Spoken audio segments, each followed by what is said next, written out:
तुमचं मूल आधी खूप बोलायचं, सगळं शेअर करायचं. पण आता? आता ते अचानक खूप शांत झालंय का? हा मुलांचा स्वभाव नाही, तर हा एक संकेत आहे, की काहीतरी बरोबर नाहीये.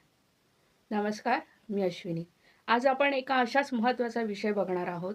मुलं अचानक शांत का होतात? आणि सगळ्यात महत्त्वाचं म्हणजे यामागे जी काही कारणं असतात ना, ती बरेचदा पालकांना कधी लक्षात येतच नाहीत. तिकडे फारसं लक्ष दिलंच जात नाही. आणि म्हणूनच आज आपण या व्हिडिओमध्ये यामागची काही कारणं आणि यावरती आपण काय उपाय करू शकतो हे बघणार आहोत. त्यामुळे व्हिडिओ शेवटपर्यंत नक्की बघा. सगळ्यात पहिलं म्हणजे काय, तर दररोज नेहमी जर घरामध्ये मुलांसमोर रागवणं, ओरडणं, मोठमोठ्याने भांडणं हे सगळं जर होत असेल, तर मुलं हळू बोलणं कमी करतात. कारण त्यांच्या मनात भीती बसते, की मी जर काही आता बोललो, तर मला पण रागवतील. म्हणून मग मुलं हळू बोलणं कमी करतात आणि स्वतःच्या भावना व्यक्त न करता स्वतःला थांबवायला शिकतात. दुसरं म्हणजे असं, की जेव्हा मुलं आपल्याशी बोलायला येतात आणि आपण मात्र मुलांना म्हणतो, की "थांब, आता नाही, नंतर बोलू" आणि आपण जर मोबाईलमध्ये बिझी असतो, तर मग मुलं मात्र हा विचार करतात, की जर आपलं कोणी ऐकतच नाहीये, तर मग बोलायचं तरी कशाला? आणि मग असा मनात विचार आल्यामुळे मुलं हळू शांत होत जातात. त्यांचं बोलणं, व्यक्त होणं कमी होत जातं. कधी-कधी ना मुलं आतून खूप दुखावलेली असतात, पण त्यांना ते शब्दात मांडता येत नाही. कधी काही शाळेमध्ये झालेलं असतं किंवा मित्रांमध्ये काही प्रॉब्लेम झालेले असतात, पण त्यांना ते एक्सप्रेस करता येत नाहीत. त्यांना ते शब्दांमध्ये मांडता न आल्यामुळे ते शांत राहणंच निवडतात. काही वेळेस पालक मुलांना सांगतात, "हे कर, तसं कर" किंवा "त्यांच्यासारखं बन, त्या शेजारच्यांचा पिंट्या बघ" किंवा "ती शेजारच्यांची सोनू बघ." हे सगळं बोलल्यामुळे ना, ह्या जी तुलना केली जाते ना मुलांची, यामुळे मुलांच्या मनावरती प्रेशर येतं. सततच्या कंपॅरिझनमुळे मुलं मेंटली थकून जातात आणि मग ते स्वतःमध्येच राहायला लागतात. कारण त्यांना असं वाटायला लागतं, की मी काहीही केलं, तरी ते पुरेसं नाहीये. मला तर हे ऐकावंच लागणार आहे. आणि मग ते हळू घरात बोलणं कमी करत जातात. जर कधी मुलं आपल्याशी त्यांच्या पर्सनल गोष्टी शेअर करायला आल्या आणि आपण त्यावरती त्यांना रागवलो, ओरडलो किंवा मग त्यांची मस्करी केली, तर मग अशा वेळेस मुलांशी मात्र ट्रस्ट तुटतो. मुलांना असं वाटतं, की आपले पालकच जर आपल्याला समजून घेत नाहीयेत, मग काय करायचं?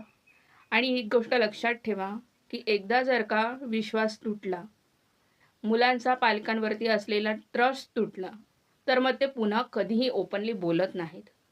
त्यामुळे मुलं जेव्हा तुमच्याशी त्यांच्या पर्सनल गोष्टी शेअर करायला येतील, तेव्हा त्यांना इंटरप्ट न करता त्यांचं म्हणणं शांतपणे समजून घ्या आणि त्यांना योग्य तो सल्ला द्या.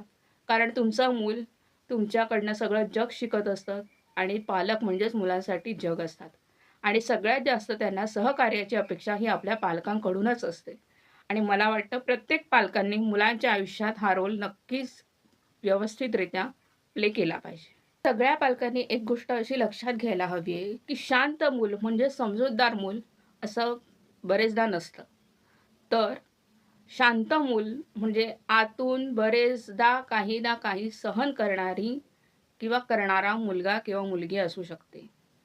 त्यामुळे शांत मूल म्हणजे समजूतदारपणा ही संकल्पना जेव्हा मनात येईल, तेव्हा नक्की यामागचं कारण एकदा चेक करून बघा, की आपलं मूल नक्की शांत कशामुळे आहे. तर मग प्रश्न आता असा आहे, की मग पालकांनी नेमकं काय करावं?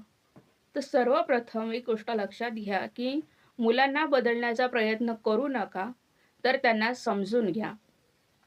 किमान थोडा वेळ तरी रोज मुलांसोबत बसा आणि विदाऊट इंटरप्ट त्यांचं म्हणणं सगळं शांतपणे ऐकून घ्या. त्यांना जज न करता त्यांना सेफ वाटू द्या. कारण जेव्हा मुलांना असं वाटेल, की आपलं इथे ऐकलं जातंय, आपल्याला इथे समजून घेतलं जातंय, तेव्हा ते आपोआपच पुन्हा बोलायला लागतील. मुलं ही मोठ्यांसारखं सगळं बोलून दाखवत जरी नसली, तरी त्यांचा शांतपणा खूप काही सांगून जातो. फक्त ऐकणारा हवा. तुम्हाला काय वाटतं? याचा एकदा नक्की विचार करा. जर तुम्हाला वाटलं, की हा व्हिडिओ प्रत्येक पालकाने बघायला हवा, तर व्हिडिओला लाईक करा शेअर करा आणि हो, चॅनलला सबस्क्राईब करायला अजिबात विसरू नका. आपण नेहमीच अशा रिअल टॉपिक्सवर पुढेही चर्चा करत राहणार आहोत. आणि हो, बेल आयकॉन ऑल करायलाही विसरू नका, जेणेकरून तुम्हाला आपल्या प्रत्येक नवीन व्हिडिओचं नोटिफिकेशन मिळेल. कुठलाही व्हिडिओ मिस होणार नाही. तर चला, भेटूया आपण आता पुढच्या व्हिडिओमध्ये. तोपर्यंत आपल्या बालकांची आणि स्वतःची काळजी घ्या. आणि हां, तुमच्या काही सजेशन्स असतील तर त्याही मला कमेंटमध्ये नक्की सांगा. तुमचं मत माझ्यासाठी खूप महत्त्वाचं आहे.